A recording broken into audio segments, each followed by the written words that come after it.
Yo mama's so fat, her weight is also her phone number. Your mama's so old, her birth certificate says expired. Your mama's so dumb, she trips over the Wi-Fi.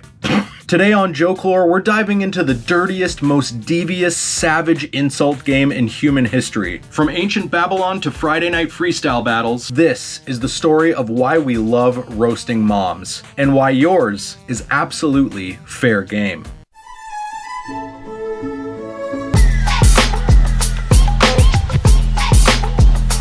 The earliest known yo mama joke comes from ancient Babylon, modern-day Iraq, around 1500 BC. That's right, 3,500 years ago, someone chiseled a maternal diss onto a clay tablet in cuneiform script. The tablet contained a series of riddles that a Babylonian student had scrawled in very sloppy handwriting. One riddle in particular stands out as a proto-yo mama joke. Quote, "Of your mother is by the one who has intercourse with her. What/who is it?" Unfortunately, the tablet is incomplete, so we sadly don't have the punchline. But it's clear the riddle was implying something scandalous about someone's mother's sexual activities. In other words, some ancient kid was basically roasting a classmate about his mom. Can relate. Beyond Mesopotamia, hints of yo mama also appear in other early sources. Even the Bible has one. In 2 Kings 9:22, the rebel Jehu greets King Joram with a not-so-peaceful declaration about Joram's mom. Quote,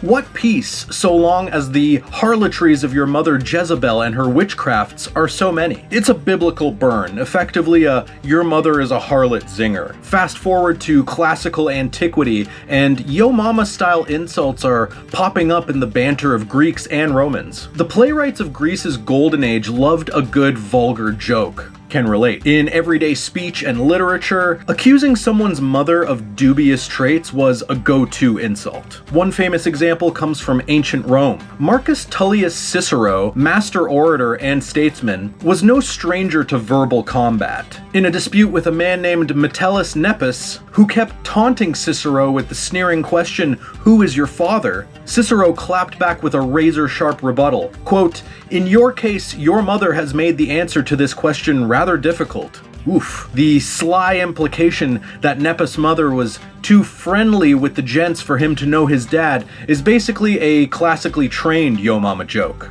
In ancient China, we find evidence that insulting one's mother was a rhetorical weapon as well. An anecdote from the Warring States period, as recorded in the Strategies of the Warring States, describes the King of Qi getting word that a rival king executed Qi's late arriving diplomat. The outraged King of Qi's response was quick and sharp. Quote, "Alas, for your mother was a slave girl." In one swift line, he basically yelled, "Your mama's poor," a grave insult in a society obsessed with lineage. Across cultures from the Zhou dynasty to the Roman Forum, a man's honor was often tied to his mother's reputation. Insulting the mom could ignite tempers or even international incidents. The versatility of this tactic is remarkable, whether it's a Latin filius lupe, son of a she-wolf essentially calling your mom a whore, or a Mandarin curse like "Ni demukin shike da wugui," your mother is a big turtle. I can't get over that. I'm gonna call someone's mom a big turtle someday just to see what happens. Apparently that implies that the mom is promiscuous as well, since a turtle doesn't know its father. Sure, why not? Through the Middle Ages, direct evidence of yo mama jokes is a bit scarcer. Jokesters of the time didn't exactly leave joke books lying around. But the concept was certainly alive in various forms. In medieval Europe, honor was serious business, and calling someone a whoreson, literally son of a whore, was about as fighting as words could get. Even anonymous graffiti from centuries past sometimes got personal. Travelers in inns and taverns would scrawl vulgar limericks about each other's families, proving that tavern humor in 1300 wasn't so different from a modern roast session after a few ales. Of course, they didn't have the means to send an apology text the next morning. By the Renaissance, yo mama type jabs took on new life in theatrical form, courtesy of none other than William Shakespeare. Yes, the big bard himself slung a mom joke or two, wrapped in elegant Elizabethan phrasing. In Timon of Athens, 1607, Shakespeare includes a delightfully snarky exchange. Quote, "Painter, yar a dog." I like that, yar, I'm gonna use that. Apomantus, "Thy mother's of my generation. What's she if I be a dog? It might fly past modern ears, but Apomantis basically says, if I'm a dog, then your mother's one too. In fact, she's the female dog that birthed me. In other words, a Shakespearean "know you." And Shakespeare didn't stop there. In Titus Andronicus, he drops an even more on-the-nose example. The villain Aaron provocatively declares to two angry brothers, "I have done thy mother." No metaphor, no poetic flourish, he flat out claims he slept with their mom. It's arguably the purest yo mama moment in classic literature, and it shows that even in high art, low blows had their place. These examples underscore a pattern. Maternal insults were a form of verbal combat and comedy in every era. In fact, the Renaissance also saw the rise of something called flighting, essentially formalized insult battles between poets. Think of it as a 16th century rap battle. While flighting verses often attacked an opponent's intelligence, appearance, or cowardice, they weren't above tossing mom in if it fit.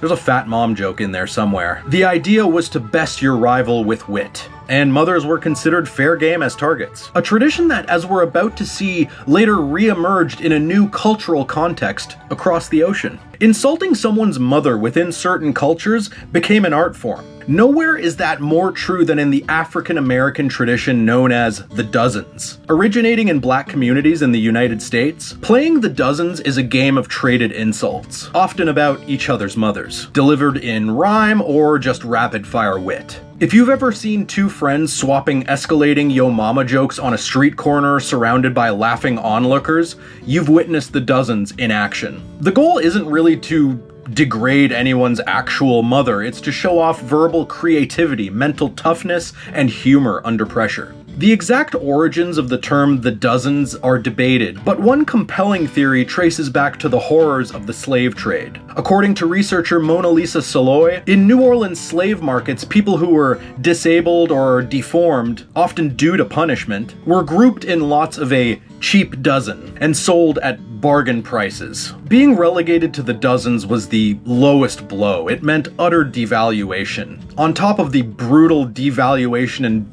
overall dehumanization of that time. In response, the theory goes, African Americans turned that concept on its head through humor. Trading insults about each other's loved ones, especially moms, became a way to release the pain and frustration of oppression. By making a game of insults, they could symbolically confront the traumas inflicted on them and, quote, laugh to keep from crying. Whether or not this is the precise origin, the dozens undeniably has deep roots in black oral tradition and resilience. Throughout the 20th century, the dozens flourished in African American communities from schoolyards to barbershops. It went by many names: snapping, capping, roasting, dissing, but the format stayed similar. Often it was understood as a bonding ritual among friends just as much as a competition. Civil rights activist H. Rap Brown famously wrote, "We played the dozens for recreation like white folks play Scrabble, and it could even be an expression of affectation and camaraderie. Sometimes trash talking with loved ones was like a love language. The ability to sling clever insults with someone proved you shared a cultural bond.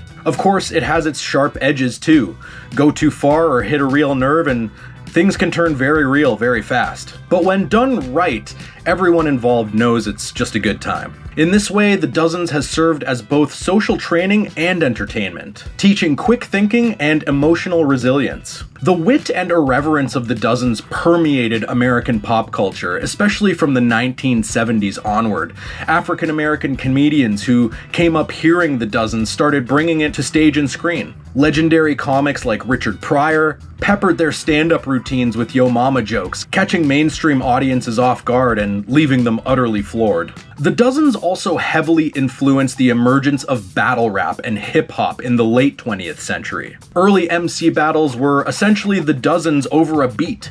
MCs trading clever insults, often about each other's family, in rhyme. Films like 8 Mile famously depict rap battles where contestants drop brutally funny disses, including the obligatory mom jokes. By the 80s and 90s, yo mama jokes found their way into movies and TV shows, sometimes as a quick gag, other times as a central theme. The Wayans brothers even released a mobile phone game called The Dozens in 2004. If anyone has a Nokia with a copy of this game on it, please let me know. Arguably, the peak of this trend was MTV's popular show Yo Mama in 2006, hosted by Fez himself, Wilmer Valderrama. But personally, I'd prefer to watch 1995's Snaps, produced by Two Bros and a White Guy and HBO. And I think we can all agree Nick Cannon's Wildin' Out is, dare I say, the wackest of these installments. Sadly, it remains on air to this day. These shows were essentially a televised, light-hearted version of The Dozens. Jokes from these shows became instant classics in schoolyards around the world. Who could forget gems like, "Yo mama's so stinky she uses right guard and left guard," or "Yo mama's so fat she's on both sides of the family." So good. By sanitizing the context and removing the chance of any actual brawls breaking out, MTV turned the age-old insult ritual into mass entertainment. British viewers even picked it up, adapting the American "Yo Mama" into the British "Your Mum" insult in playgrounds, proving the format's global appeal. With the rise of the internet, Yo Mama jokes achieved immortality. In the late 90s and early 2000s, email chains and early forums teemed with lists like Top 100 Yo Mama jokes. Websites and YouTube channels popped up dedicated to entirely Yo Mama style humor, some even animating the jokes for added comedic effect. It became a meme unto itself. Today you'll still find TikToks of teens hurling Yo Mama one-liners or Twitter threads of people inventing new outrageous comparisons. A reminder that the form is limited only by the human imagination. Yet for all its new iterations, it's fundamentally the same playful, provocative pastime it's always been. So next time someone hits you with a Yo Mama, remember, you're part of a 3,500-year-old tradition. And if you've got a legendary mom joke, drop it below. Unless it's about my mom, then If you like this video, please drop a like, it's super helpful for me in the algorithm. And if you're down to watch more Jokelore in the future, please subscribe to the channel. As always, thank you so much for watching, be good out there, make good decisions, and I'll see you next time. We out.